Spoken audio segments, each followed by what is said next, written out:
Hi everyone. As businesses expand globally, success depends not only on investment but also on understanding different cultures.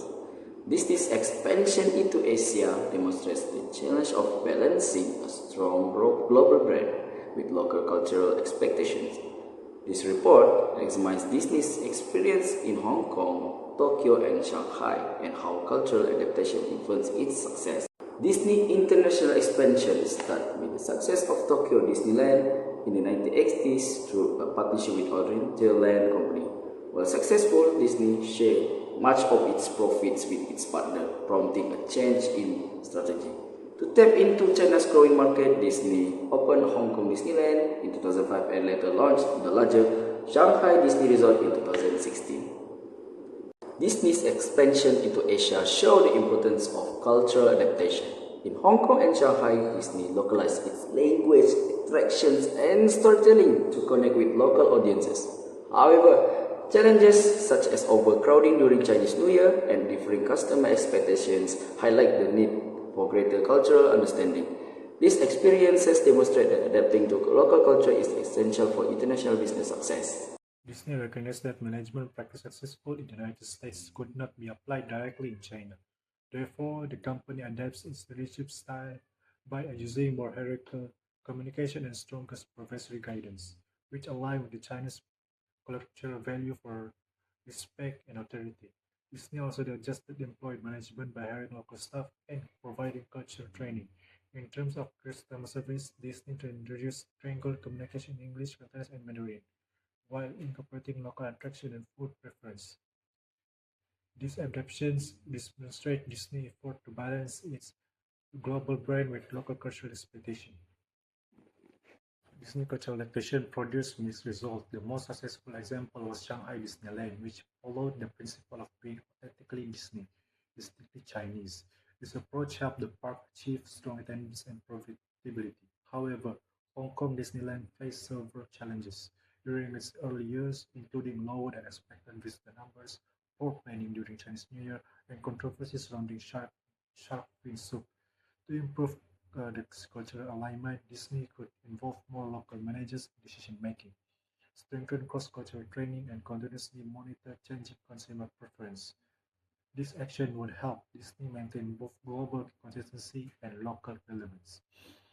In conclusion, Disney's experience in Hong Kong and Shanghai show that successful international expansion depends not only on a strong brand but also on the effective cultural adaptation of management practices.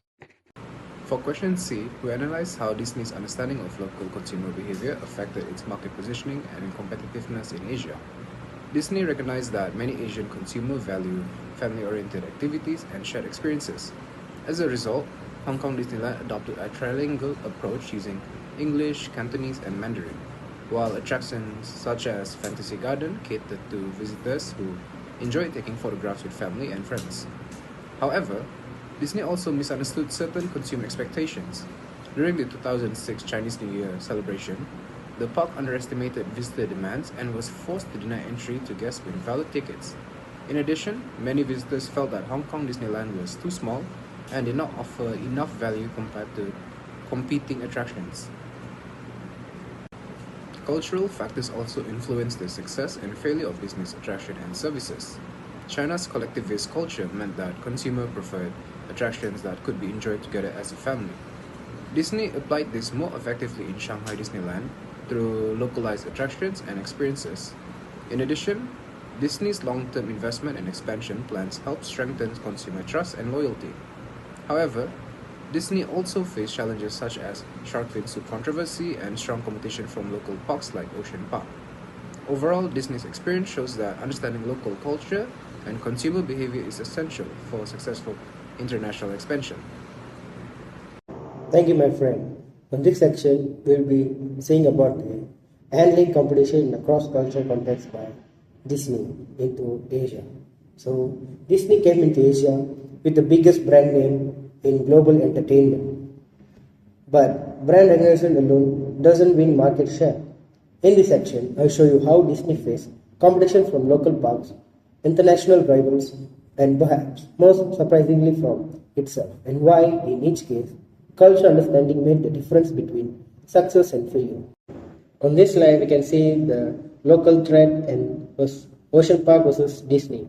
So Disney first and most immediate competitor in Hong Kong was Ocean Park, not a foreign multinational, but a local attraction that had been around since 1977. And in 2006, just 1 year after Hong Kong Disneyland opened, Ocean Park pulled in more visitors. Think about what that means. Disney, one of the most recognizable brands on the planet, lost ground to a local park. Why? Because Ocean Park understood its audience. It ran programming tied to Chinese festivals. It had animals exhibit visitors actually wanted to see, and it felt like it belonged there. Disney opened with 16 attractions, compared that to 52 at Disneyland Paris. It felt thin, and Hong Kong visitors noticed. On this slide, we can see the international threat Universal Studios Japan playbook. So now look at Universal Studios Japan.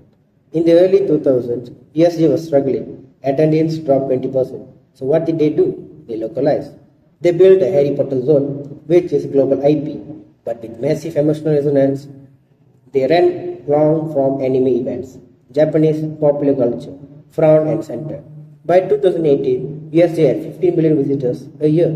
Disney watched this happen and didn't match it. There was no Chinese folklore creator given the Samba treatment, no Shanghaiese heritage zone. Disney offers Fantasyland and Tomorrowland, the same template they built in California and Paris, in a market that rewards culture specificity. That was a strategic miss. In this slide, we can see it competing with itself, the Shanghai-Hong Kong problem. So, perhaps the most avoidable competitive problem was the one Disney created itself.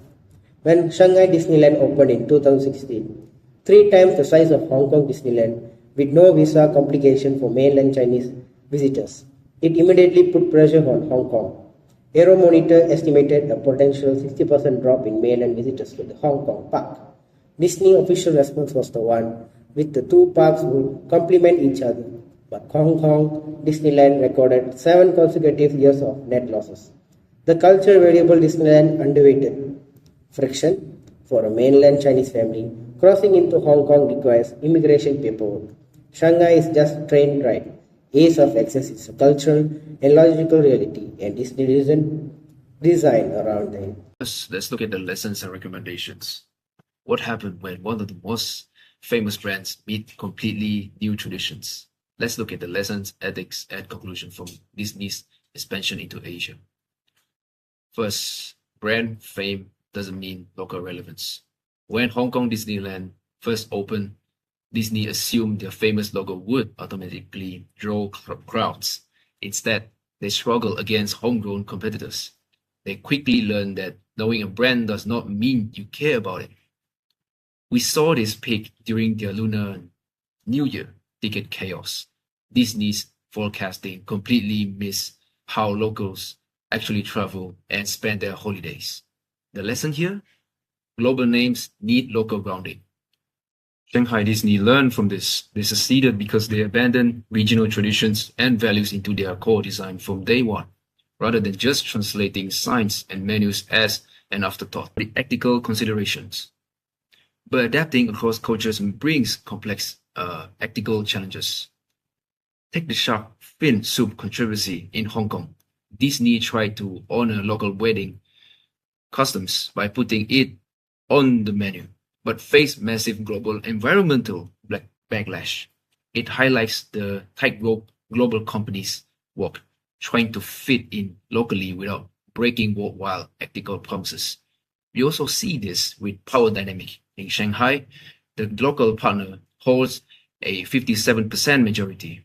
When the local partner calls the shots, it becomes much harder for a Western company to enforce its global standards for worker rights and green practices. For the conclusions, ultimately, Disney's journey proves that respecting cultural customs isn't just a soft PR strategy. It is the concrete groundwork for profitability. Hong Kong struggled early because the adaptation stopped at the surface. Shanghai succeeded by making culture part of its daily operations. Moving forward in any connected market, balancing your global identity with the local needs isn't a trade-off. Deep cultural fluency is the defining factor in whether a business moves forward or falls behind. Thank you for watching.